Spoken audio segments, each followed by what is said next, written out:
ಅಕ್ಷರದ ಅರಿವಿನಿಂದ, ಬರೀ ಅಕ್ಷರ ಕಲಿತು ಪಾಸ್ ಆಗೋದು ಮಾತ್ರ ಅಲ್ಲ, ಅಕ್ಷರ ಮತ್ತು ಸಂಸ್ಕೃತಿ ಆ ಸಂಸ್ಕಾರದ ಅರಿವಿನಿಂದ ಮಾತ್ರ ಒಬ್ಬ ಒಳ್ಳೆ ವ್ಯಕ್ತಿಯಾಗಿ ಬದುಕಬಲ್ಲ ಅನ್ನೋದು ಅವರು ಕಂಡುಕೊಂಡದ್ದು ಕೂಡ ಹೌದು.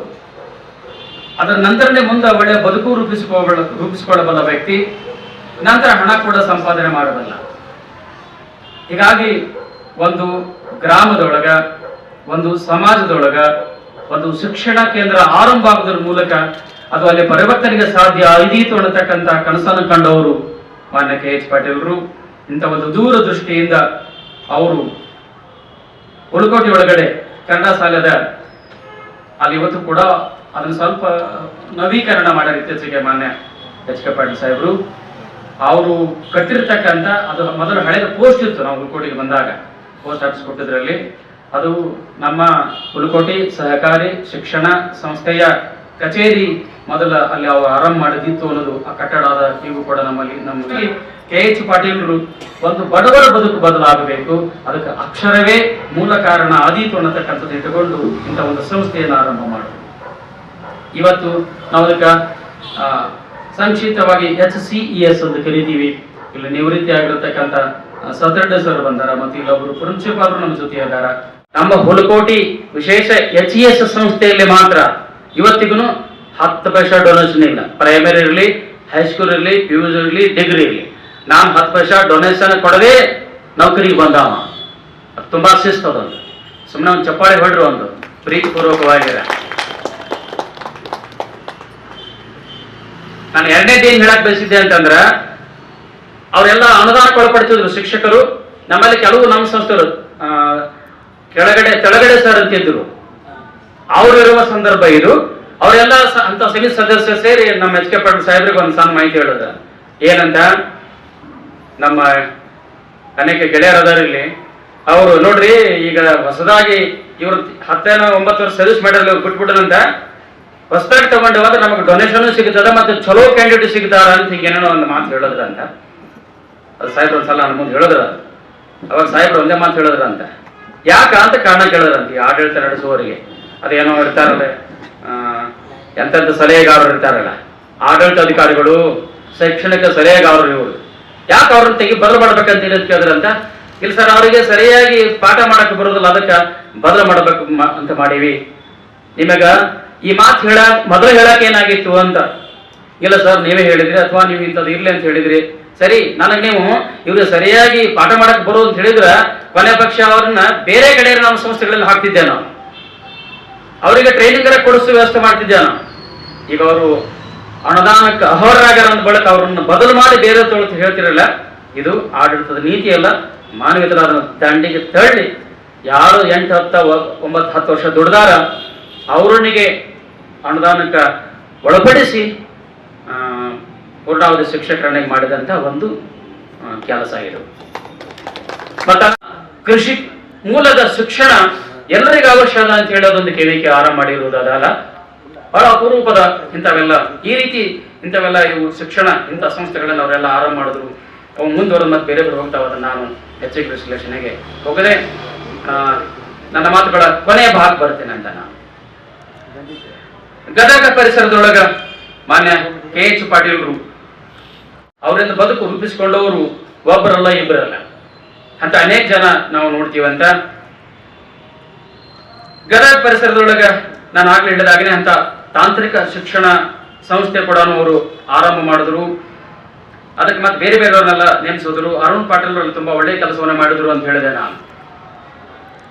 ನಾವೆಲ್ಲ ಹೇಳ್ತೀವಂತ, ಭಾರತ ನಮ್ಮ ಹಳ್ಳಿಗಳ ದೇಶ ಅಂತ ಹೇಳಿ. ಹಳ್ಳಿಗಳ ಉದ್ಧಾರಣೆ ನಮ್ಮ ದೇಶದ ಉದ್ಧಾರ ಅಂತ ಹೇಳ್ತೀವಿ. ನಾವು ಹೇಳೋದು ಅಷ್ಟೇ ಇದು.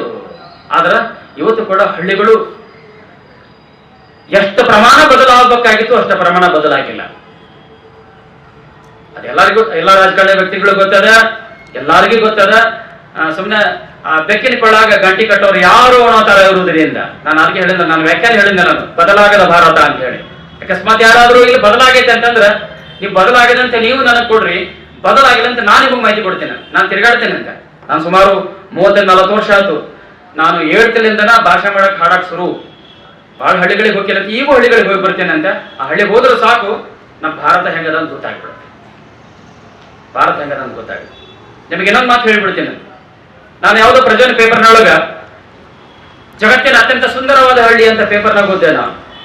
ಅಲ್ಲೊಂದು ಕೆರಿ, ದೊಡ್ಡ ಕೆರಿ, ಸುಂದರವಾದ ಮನೆಗಳು, ವಾಹನದ ಓಡಾಡಕ್ಕೆ ರಸ್ತೆಗಳು ಎಲ್ಲ ಇರಬಹುದು. ಭಾರತದೊಳಗ ಮತ್ತೆ ಒಂದಿಂತ ಒಂದು ಸುಂದರವಾದ ಹಳ್ಳಿ ನೀವು ಕಟ್ಟಬಹುದು. ಆದ್ರೆ ಗೊತ್ತಿರ್ಲಿ ನಿಮಗ, ಬಡತನ ಮುಕ್ತ, ಅಸ್ಪೃಶ್ಯತೆ ಮುಕ್ತ ಹಳ್ಳಿಯನ್ನ ಭಾರತದೊಳಗ ಯಾವ ಧರ್ಮದ ಮುಖಂಡರು ಕಟ್ಟಕ್ಕಾಗಿಲ್ಲ, ಯಾವ ಮುಖ್ಯಮಂತ್ರಿಗಳು ಕಟ್ಟಕ್ಕಾಗಿಲ್ಲ, ಯಾವ ಪ್ರಧಾನಮಂತ್ರಿ ಕಟ್ಟಕ್ಕಾಗಿಲ್ಲ, ಕಟ್ಟಕ್ ಸಾಧ್ಯನೇ ಇಲ್ಲ. ಯಾಕಂದ್ರೆ ನಾವು ಧಾರ್ಮಿಕ ಸಮಾನರಲ್ಲ. ನಮ್ದೇನು ಶರಣ ಹೇಳಿದಲ್ಲ, ವರ್ಗ ವರ್ಣ ಲಿಂಗ ಅವಿನ್ನೂ ಸಮಾನ ಆಗಿಲ್ಲ. ನಮಗೆ ಹಳ್ಳಿ ಕಟ್ಟಕ್ಕಾಗುದಿಲ್ಲ, ಅಷ್ಟು ಕಷ್ಟದ. ಅದನ್ನ ಯಾಕೆ ಹೇಳ್ತೀನಿ ಅಂತಂದ್ರೆ, ನೋಡ, ಅವತ್ತು KH ಪಾಟೀಲ್ ಸುತ್ತಮುತ್ತ ಹಳ್ಳಿಗಳಲ್ಲಿ ಕೆಲವು ಕೆರೆಗಳನ್ನ ಉಳಿಸುವಂತ ಕೆಲಸವನ್ನ ಮಾಡಿದ್ರು, ರೈತರಿಗೆ ಮತ್ತು ಉಳಿದ ಕೆಲವು ಉಪಯುಕ್ತ ಆಗಲಿ ಅಂತ ಹೇಳಿ. ಆರಂಭದಲ್ಲಿ ದತ್ತಿ ಉಪನ್ಯಾಸದ ಹಣ 10,000 ರೂಪಾಯಿಗಳು ಮಾತ್ರ ಇತ್ತು.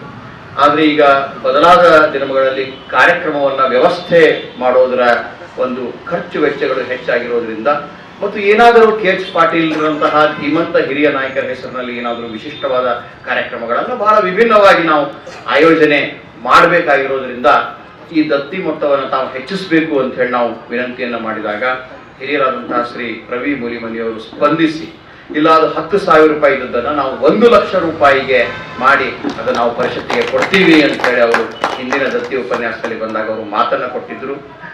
ಅದೇ ರೀತಿಯಲ್ಲಿ ಅವರು ನುಡಿದಂತೆ ನಡೆದು ಇವತ್ತು ಅವರು 10,000 ರೂಪಾಯಿಗೆ ಮತ್ತೆ ಆ ದತ್ತಿ ಉಪನ್ಯಾಸಕ್ಕೆ 90,000 ರೂಪಾಯಿಗಳನ್ನ ಸೇರಿಸಿ ಕೊಡ್ತಾ ಇದ್ದಾರೆ. ಅವರು ಇವತ್ತು ಈ ಕಾರ್ಯಕ್ರಮದಲ್ಲಿ ಉಪಸ್ಥಿತಿ ಅಂತ ಹೇಳಿದ್ರು, ಆದರೆ ಅನಿವಾರ್ಯ ಕಾರಣಗಳಿಂದ ಅವರಿಗೆ ಬರಲಿಕ್ಕಾಗಲಿಲ್ಲ. ಹುಲ್ಕೋಟಿ ಸಹಕಾರಿ ಶಿಕ್ಷಣ ಸಂಸ್ಥೆಯ ಪರವಾಗಿ ಹುಲ್ಕೋಟಿ ಸಹಕಾರಿ ಶಿಕ್ಷಣ ಸಂಸ್ಥೆಯ ಪದವಿ ಪೂರ್ವ ಮಹಾವಿದ್ಯಾಲಯದ ಪ್ರಾಚಾರ್ಯರಾಗಿರುವಂತಹ ಪ್ರಾಚಾರ್ಯ ಶ್ರೀ BB ಪಾಟೀಲ್ ಸರ್ ಅವರು 90,000 ರೂಪಾಯಿಗಳ ಈ ಚೆಕ್ ಅನ್ನ ನಮ್ಮ ಜಿಲ್ಲಾ ಕನ್ನಡ ಸಾಹಿತ್ಯ ಪರಿಷತ್ತಿನ ಅಧ್ಯಕ್ಷರಾದ ಶ್ರೀ ವಿವೇಕಾನಂದಗೌಡ ಪಾಟೀಲ್ ಅವರಿಗೆ ಈಗ ಹುಲ್ಕೋಟಿ ಸಹಕಾರಿ ಶಿಕ್ಷಣ ಸಂಸ್ಥೆಯ ಪರವಾಗಿ ನೀಡಬೇಕು ಅಂತ ಹೇಳಿ ವಿನಂತಿಯನ್ನ ಮಾಡಿ ಶಿಕ್ಷಣ ಸಂಸ್ಥೆಗಳನ್ನ ಪ್ರಾರಂಭ ಮಾಡಿದ್ವಿ. ಅದರ ಜೊತೆಗೆ ಈ ನಾಡು ನುಡಿ ಅಭಿವೃದ್ಧಿ ಮಾಡಬೇಕು ಅನ್ನುವಂತಹ ಅಭಿಪ್ರಾಯ ಅವರಲ್ಲಿ ಇತ್ತು ಅನ್ನೋದಕ್ಕೆ ನಾನು ಬೇರೆ ಹೇಳಬೇಕಾಗಿಲ್ಲ. ಅದನ್ನ ವಿವರಣೆ ಸಹಿತ ಮಾಡುವಂಥ ಅವಶ್ಯಕತೆ ಇಲ್ಲ, ತಮಗೆಲ್ಲ ಗೊತ್ತಿದ್ದ ಮಾತೇ ಅದು. ಆದರೆ ಒಂದು ಅವರು ಬಹುದೊಡ್ಡ ಕನಸು ಕಂಡದ್ದು ಏನು ಅಂತಂದ್ರೆ, ಈ ಸಮಾಜ ಕುಟುಂಬ ಅಭಿವೃದ್ಧಿ ಆಗಬೇಕು ಅಂತಂದ್ರೆ ಮುಖ್ಯವಾಗಿ ವಿದ್ಯಾರ್ಥಿಗಳಿಗೆ ಮತ್ತು ಯುವಕರಿಗೆ ಶಿಕ್ಷಣವನ್ನು ಕೊಡಬೇಕು. ಶಿಕ್ಷಣದಿಂದ ಇವತ್ತು ವಿದ್ಯಾರ್ಥಿಗಳು ಯುವಕರು ಬದಲಾವಣೆ ಆಗ್ತಾರೆ, ಕುಟುಂಬದೊಳಗೆ ಪ್ರಗತಿಯನ್ನು ಹೊಂದಲಿಕ್ಕೆ ಸಾಧ್ಯ ಐತಿ ಅನ್ನುವಂಥ ಅಭಿಪ್ರಾಯವನ್ನು ಇಟ್ಕೊಂಡು ಅವರು ಮೊಟ್ಟ ಮೊದಲು 1924ರೊಳಗೆ ಹುಲಕೋಟಿ ಸಹಕಾರಿ ಶಿಕ್ಷಣ ಸಂಸ್ಥೆಯನ್ನ ಪ್ರಾರಂಭ ಮಾಡಿದರು. ಮುಂದೆ ಹಂಗೆ ಬರಬರ್ತಾ ಅವರು ಸುಮಾರು 8 ಪ್ರೌಢಶಾಲೆಗಳನ್ನು ಸ್ಥಾಪನೆ ಮಾಡಿದರು. ಒಂದು ಇಂಜಿನಿಯರಿಂಗ್ ಕಾಲೇಜು, ಡಿಗ್ರಿ ಕಾಲೇಜು, ಪದವಿ ಪೂರ್ವ 2 ಪದವಿ ಪೂರ್ವ ಮಹಾವಿದ್ಯಾಲಯಗಳನ್ನು ಹಾಗೂ ಸಹಕಾರಿ ಸಂಘಕ್ಕೆ ಸಂಬಂಧಪಟ್ಟಂತೆ KVK ಮತ್ತು KH ಪಾಟೀಲ್ ಹಾಸ್ಪಿಟಲ್ ಅದು ಮೊದಲ ಅವರ ಕನಸಾಗಿತ್ತು. ಆ ಕನಸನ್ನು ಈಡೇರಿಸಿದಂಥ ಕೀರ್ತಿ ಸನ್ಮಾನ್ಯ ಶ್ರೀ HK ಪಾಟೀಲ್ ಸಾಹೇಬರಿಗೆ ಸಲ್ತಾ ಇದೆ. ವೈಯಕ್ತಿಕ ಬದುಕು, ನಮ್ಮ ಕುಟುಂಬ, ಅದರ ಬೆಳವಣಿಗೆ, ನಮ್ಮ ವೈಯಕ್ತಿಕ ಸಾಧನೆ, ನಾವು ವೈಯಕ್ತಿಕವಾಗಿ ಸಾಧಿಸುವ ಹಿನ್ನೆಲೆ ಒಳಗೆ ನಮ್ಮ ಇಡೀ ಬದುಕಿನ ಪ್ರಯತ್ನ ಆಗಿರೋದ್ರಿಂದ ಆ ಬದುಕು ತೀರಾ ವೈಯಕ್ತಿಕವಾಗಿರ್ತದೆ. ಆದರೆ ಯಾವಾಗ ವ್ಯಕ್ತಿ ಸಮಾಜಕ್ಕೆ ಅರ್ಪಣೆ ಆಗ್ತಾನೆ, ಅದನ್ನು ಉಪನಿಷತ್ನೊಳಗೆ ಒಂದು ಮಾತು ಹೇಳ್ತಾರೆ, ಮನುಷ್ಯನ ಬದುಕು ಏನು, ಮನುಷ್ಯ ಯಾಕೆ ಭೂಮಿಗೆ ಬರ್ತಾನ ಅಂದ್ರೆ ಪರೋಪಕಾರಾರ್ಥಂ ಇದಂ ಶರೀರಂ ಅಂತ ಹೇಳ್ತಾನೆ. ಈ ಶರೀರ ಇರೋದೇ ಇನ್ನೊಬ್ಬರಿಗೆ ಉಪಕಾರ ಮಾಡ್ಲಿಕ್ಕೆ ಅಂತ. ಅದಕ್ಕೆ ಉಪನಿಷತ್ತಿನ ಏನೇನು ಉದಾಹರಣೆ ಕೊಡ್ತಾನೆ ಅಂದ್ರೆ ಗಿಡದ ಉದಾಹರಣೆ ಕೊಡ್ತಾನೆ. ಗಿಡ ಏನಾಗಿದೆ ಅಂದ್ರೆ ಅದು ಎಲ್ಲೆಲ್ಲಿದ್ದಾನೋ ತನಗೆ ಬೇಕಾಗಿರ್ತಕ್ಕಂಥ ಕಚ್ಚಾ ಸಾಮಗ್ರಿಗಳನ್ನು ತೆಗೆದುಕೊಂಡು ಎಲೆಗಳಲ್ಲಿ ಅಡಿಗೆಯನ್ನು ತಯಾರು ಮಾಡಿ ತನ್ನ ಊಟವನ್ನು ತಾನೇ ತಯಾರು ಮಾಡಿ ಹೂ ಕೊಡ್ತೈತಿ, ಕಾಯಿ ಕೊಡ್ತೈತಿ, ಹಣ್ಣು ಕೊಡ್ತೈತಿ. ಆದ್ರೆ ಅದು ಯಾವುದೂ ಅದನ್ನ ಅನುಭವಿಸಲ್ಲ. ಅದನ್ನ ಅನುಭವಿಸೋರು ಇತರರು, ಅದರ ನೆರಳನ್ನ ಅನುಭವಿಸೋರು ಇರ್ತಾರರು, ಅದು ಬಿಸಿಲಾಗಿ ನಿಂತೈತಿ. ಅದರ ಹೂವನ್ನ ಅನುಭವಿಸೋರು ಬೇರೆದವರು, ಅದರ ಕಾಯಿಯನ್ನ ಅನುಭವಿಸೋರು ಬೇರೆದವರು, ಅದರ ಹಣ್ಣಿನ ರುಚಿಯನ್ನ ಅನುಭವಿಸ್ತಕ್ಕಂಥವ್ರು ಬೇರೆದವ್ರೆ. ನದಿಯ ಉದಾಹರಣೆಯನ್ನು ಕೊಡ್ತಾನೆ. ನದಿ ಹುಟ್ಟತತಿ, ಹರಿತತಿ, ಇಕ್ಕೆಲಗಳಲ್ಲಿ ಹಸಿರಿನಿಂದ ಕಂಗೊಳಿಸ್ತಕ್ಕಂಥ ಪ್ರದೇಶವನ್ನು ನಿರ್ಮಾಣ ಮಾಡ್ತತಿ. ಅನೇಕ ಪ್ರಾಣಿ ಪಕ್ಷಿಗಳಿಗೆ ನೀರನ್ನು ಉಣಿಸ್ತತಿ, ಗಿಡ ಮರಗಳಿಗೆ ನೀರನ್ನು ಉಣಿಸ್ತತಿ. ಹೀಗೆ ಮನುಷ್ಯನು ಕೂಡ ತಾನು ಈ ಭೂಮಿ ಮೇಲೆ ಬಂದಿರೋದು ಇತರರಿಗೆ ಉಪಕಾರ ಮಾಡಲಿಕ್ಕೆ ಅಂತಾನೆ ಹೇಳ್ತಾರೆ. ಆ ಹಿನ್ನೆಲೆ ಒಳಗೆ ಇದನ್ನ ಅರ್ಥ ಮಾಡಿಕೊಂಡಿರ್ತಕ್ಕಂಥ ಜನ ತಮ್ಮ ಇರುವಿಕೆಯಿಂದ ಈ ಪ್ರದೇಶವನ್ನ ಉತ್ತಮಪಡಿಸಲಿಕ್ಕೆ ಪ್ರಯತ್ನವನ್ನ ಮಾಡ್ತಾನೇ ಇದ್ದಾರೆ. ಹಾಗೆ ಅವರು ಪ್ರಯತ್ನ ಮಾಡ್ತಾರ ಇದ್ದಾನಂದ್ರೆ ನಾವು ಸುಖವಾಗಿದ್ದೀವಿ. ಹಾಗೊಂದು ವೇಳೆ ಎಲ್ಲರೂ ಕೂಡ ಸ್ವಾರ್ಥಿಗಳಾಗಿದ್ರೆ, ತಮ್ಮ ಮನೆಗಳ ಬಗ್ಗೆ, ತಮ್ಮ ಮನೆತನದ ಬಗ್ಗೆ ಮಾತ್ರ ಆಲೋಚನೆಯನ್ನು ಮಾಡ್ತಾ ಹೋಗಿದ್ರೆ ಎಷ್ಟು ಸುಂದರವಾಗಿರ್ತಕ್ಕಂಥ ಪರಿಸರ ಇದು ಆಗ್ತಿರ್ಲಿಲ್ಲ. ಸರ್ವಾಂಗ ಸುಂದರವಾಗಿರ್ತಕ್ಕಂಥ ಸಮಾಜ ನಿರ್ಮಾಣಗೊಳ್ತಾ ಇರಲಿಲ್ಲ. ಆ ಹಿನ್ನೆಲೆ ಒಳಗೆ ಈ ಪ್ರದೇಶವನ್ನ, ಈ ಪರಿಸರವನ್ನ, ಈ ಸಮಾಜವನ್ನ ಸುಂದರ ಮಾಡಲಿಕ್ಕೆ ಪ್ರಯತ್ನ ಮಾಡಿರ್ತಕ್ಕಂಥ ಅನೇಕ ಜನರನ್ನು ನಾವು ಕಾಲ ಕಾಲಕ್ಕೆ ನೆನಪಿಸ್ಕೊಳ್ಬೇಕಾದಂತ ಅನಿವಾರ್ಯತೆ ಮತ್ತು ಅಗತ್ಯತೆ ಇದೆ ಅಂತ. ಇದು ಯಾಕೆ ಅಗತ್ಯತೆ ಇದೆ ಅಂದ್ರೆ, ಇವತ್ತಿನ ಪೀಳಿಗೆಗೆ ನಾವು ಅದನ್ನು ಹೇಳದೇ ಹೋದ್ರೆ, ಇತಿಹಾಸವನ್ನ ಹೇಳದೇ ಹೋದ್ರೆ ಮತ್ತೆ ಇತಿಹಾಸವನ್ನ ನಿರ್ಮಾಣ ಮಾಡ್ಲಿಕ್ಕೆ ಸಾಧ್ಯ ಆಗಲ್ಲ, ಒಂದು ಉತ್ತಮ ಭವಿಷ್ಯವನ್ನ ಕಾಣಲಿಕ್ಕೆ ಸಾಧ್ಯ ಆಗಲ್ಲ. ಅದಕ್ಕೆ ನಾವು ಇತಿಹಾಸವನ್ನ ಓದಬೇಕು, ಅದನ್ನ ಪುನಃ ಪುನಃ ನೆನಪಿಸ್ಕೊಳ್ಬೇಕು, ಅಂತ ಜನರನ್ನ ಆದರ್ಶವಾಗಿ ಇಟ್ಕೊಳ್ಬೇಕು, ಮತ್ತೆ ನಾವು ಅದನ್ನ ಮುನ್ನಡೆಯಬೇಕು. ಆ ಹಿನ್ನೆಲೆ ಒಳಗೆ KH ಪಾಟೀಲ್ ಬದುಕು ಕೂಡ ಇತ್ತು ಅಂತ ಹೇಳಿ, ಪ್ರಜಾಪ್ರಭುತ್ವದ ವ್ಯವಸ್ಥೆ ಒಳಗೆ ಜನಪ್ರತಿನಿಧಿಗಳಾಗಿರ್ತಕ್ಕಂಥವರಿಗೆ ಒಂದು ವಿಶೇಷವಾಗಿರ್ತಕ್ಕಂಥ ಅವಕಾಶಗಳಿದಾವೆ. ಜನ ಆಯ್ಕೆ ಮಾಡ್ತಾರೆ. ಯಾಕೆ ಆಯ್ಕೆ ಮಾಡ್ತಾರೆ ಅಂದ್ರೆ, ತಮ್ಮ ಇರುವಿಕೆಯನ್ನು ಉತ್ತಮಪಡಿಸಬೇಕು ಅಂತಕ್ಕಂಥದ್ದನ್ನ ಜನ ಬಯಸ್ತಾರೆ. ಅದು ರಸ್ತೆ ಇರ್ಬೋದು, ಅದು ಮೂಲಭೂತ ಸೌಕರ್ಯ ಇರ್ಬೋದು, ಅದು ಪರಿಸರ ಇರ್ಬೋದು, ಅದು ಉದ್ಯೋಗ ಇರ್ಬೋದು, ಶಿಕ್ಷಣ ಇರ್ಬೋದು, ಕೃಷಿ ಇರ್ಬೋದು. ಹೀಗೆ ಬೇರೆ ಬೇರೆ ಆಶಯಗಳನ್ನ ಇಟ್ಕೊಂಡಿರ್ತಕ್ಕಂಥ ಜನ ಪ್ರಜಾಪ್ರಭುತ್ವ ವ್ಯವಸ್ಥೆ ಒಳಗೆ ತಮಗೆ ಬೇಕಾದಂತ ಜನರನ್ನ ಆಯ್ಕೆ ಮಾಡತಕ್ಕಂಥ ಅವಕಾಶ ಇದೆ. ಆಯ್ಕೆಯಾಗಿ ಬಂದಿರತಕ್ಕಂಥ ಜನರಿಗೆ ಒಂದು ವಿಷನ್ ಇರಬೇಕು, ಒಂದು ದೃಷ್ಟಿಕೋನ ಇರಬೇಕು.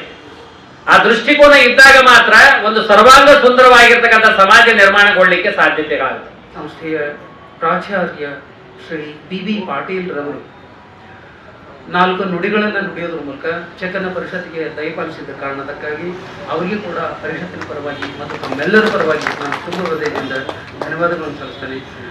ಜೊತೆಗೆ ಇಬ್ಬರು ವ್ಯಕ್ತಿಗಳು, ಡಾಕ್ಟರ್ ಅರ್ಜುನ್ ಗೊಳಸಂಗಿ ಸರ್ ಅವರು ಮತ್ತು ಸುರೇಶ್ ಕುಂಬಾರ್ ಸರ್ ಅವರು ಪರಿಷತ್ತಿನ ಗೌರವವನ್ನು ಇವತ್ತು ತುಂಬ ಮನಸ್ಸಿನಿಂದ ಅವರು ಸ್ವೀಕಾರ ಮಾಡಿದ್ದಾರೆ.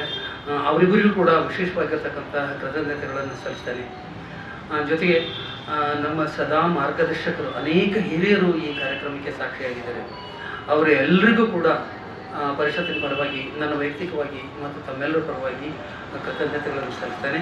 ಜೊತೆಗೆ ಎಂದಿನಿಂದ ತಾಯಿಂದ್ರ ಬೆಂಬಲ ನಮಗೆ ಸದಾ ಇದ್ದೇ ಇರ್ತದೆ. ಅವರ ಆಶೀರ್ವಾದ, ಅವರ ಮಾರ್ಗದರ್ಶನ ಮುಂದೆಯೂ ಕೂಡ ನಮಗೆ ಬೇಕು ಅಂತ ಹೇಳಸ್ಕೊಳ್ತಾ, ಅವರಿಗೂ ಕೂಡ ನಾನು ಪರಿಷತ್ತಿನ ಪರವಾಗಿ ಮತ್ತು ತಮ್ಮೆಲ್ಲರ ಪರವಾಗಿ ತುಂಬ ಹೃದಯದ ಧನ್ಯವಾದಗಳನ್ನು ಸಲ್ಲಿಸ್ತೇನೆ.